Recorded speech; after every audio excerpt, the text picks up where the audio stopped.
Greetings, my faithful viewers. Chris from Chris Country with you. It's time for another Nostalgia Wednesday. This is episode number 8. Hey, if it's your birthday this week, happy birthday from Chris Country. For those of you that are new to the Nostalgia Wednesday series, what I like to do on these particular videos is I go over news events, pretty much going back into the 80s, sometimes the 70s, and even a little earlier before that.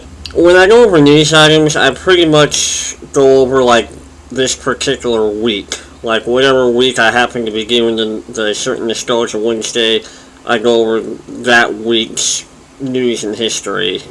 And I also like to go over the number one history for the Hot 100 charts and the country music charts. And I go over the number ones from 1, 5, 10, 15, 20, and 20 years. So with that being said, we'll go ahead and get to the news items first, shall we? And I actually have, hopefully, quite a few interesting things for you all here. August 12th of 1981, IBM releases their first personal computer with PC-DOS 1.0. I'm pretty sure some of you might still remember when those suckers were out. I mean, DOS, the one advantage was your boot time was like next to nothing. And honestly, I'm not even sure if I can remember a lot of the old DOS commands. Like, they might come back to me if I were to tool around on DOS again, but it's been years. I really can't remember the last time I played around on DOS. August 12th of 1994, the Fox network aired their first NFL game coverage. It was a exhibition game, 49ers versus the Denver Broncos. Also, August 12th of 2000 was the sinking of the Russian Navy submarine Kursk. August 13th of 1996, Microsoft releases Internet Explorer 3.0.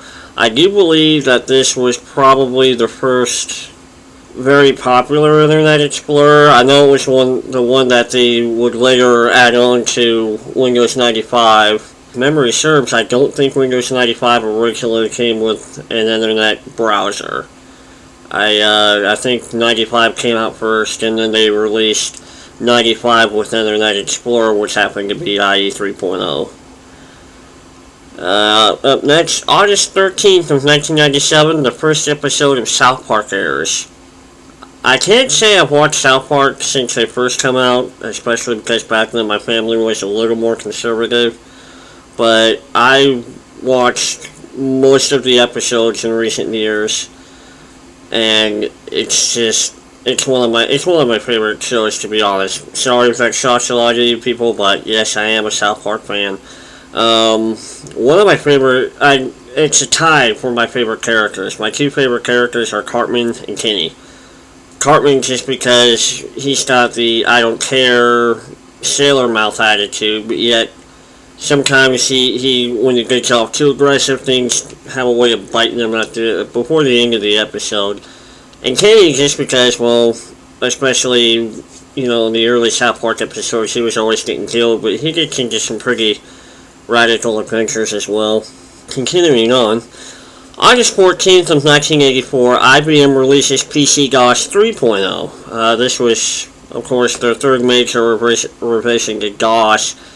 And I think it wasn't too long after that when Microsoft took over DOS. I know it was IBM's for a while, and then if memory serves, I think for like either DOS 4 or DOS 5 is when Microsoft took over. August 14th of 1989, the Sega Genesis is released to the U.S. I think when I was younger, my family had a Genesis very briefly. For some reason, it just wasn't working that well. A lot of cool games came off of it. Of course, the only one I really remember is Sonic the Hedgehog. I'm pretty sure a lot of my friends either owned one or remember playing on one at one point. Pretty cool little system. August 14th of 2003. This is kind of more recent, especially for what I cover. I still kind of remember this day. Massive power outage for the Northeast United States and Canada.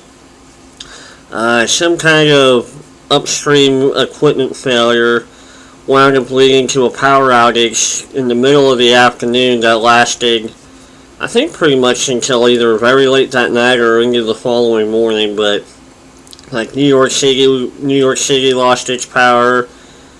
Most of the northeastern states, the New England area, and going up to Canada lost power. It was something else. I think it really awakened people to see, even back then, how much we were relying on electricity at the time. A special news item for my older fans this week: August 16th of 1969 was when Woodstock began up in New York. For those of you that know me, you know I'm kind of an aviation buff. So, August 16th of 1989, Northwest Airlines Flight 255 crashes leaving Detroit. Off the top of my head, I can't remember where that flight was bound for. I think it was like one or two more legs away from being done for the day. I think they were headed for Arizona. But they crashed to New York. It was an MD-80 series jet.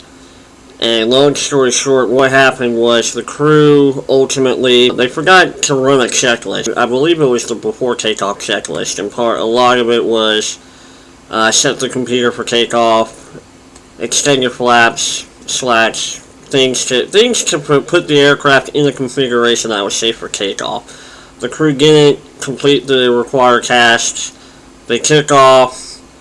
And despite maybe one or two warnings that something wasn't right, they continued to take off, and ultimately what happened was they took off too slow for the configuration of the aircraft, which was almost clean because there was no flaps, no slats extended.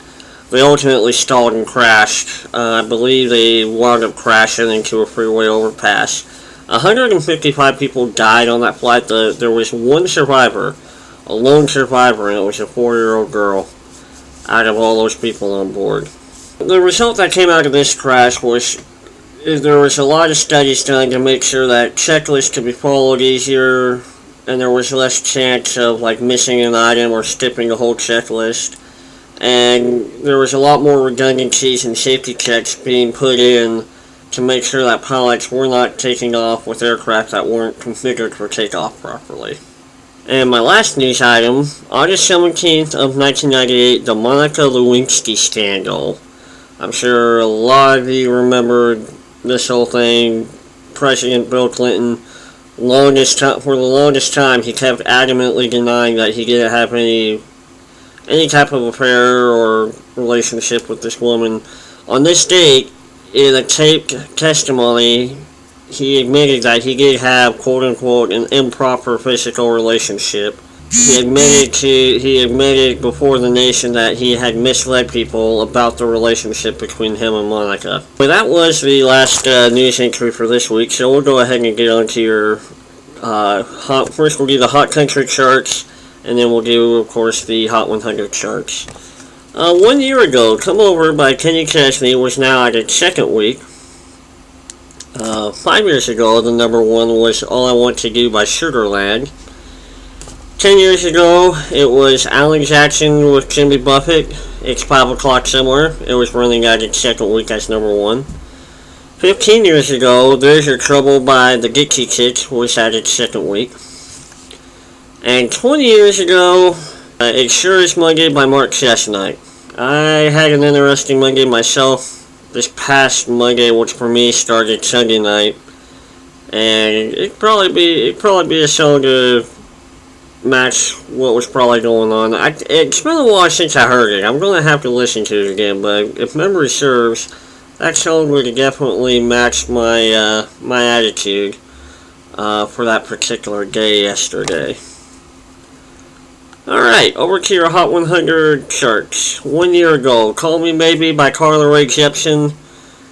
I think that's been the 1 year mark. It's been the 1 year mark since All of My Nostalgia Wednesdays. It's at its 8th week, and this is, of course, episode 8.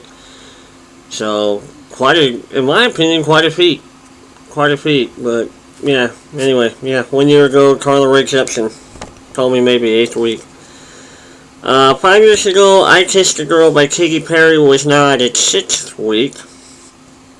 10 years ago, Crazy in Love by Beyonce featuring Jay-Z was now at its 5th week. 15 years ago, This Boy Is Mine by Brandy and Monica, now at its 10th week.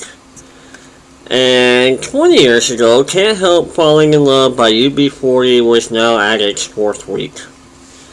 Well, there's the music charts, there's the news, and that's it for your Nostalgia Wednesdays.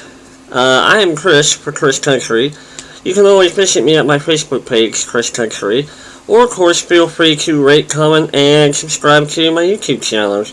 I hope you all are having a wonderful day, night, week, weekend, whatever time it happens to be when you're watching this video.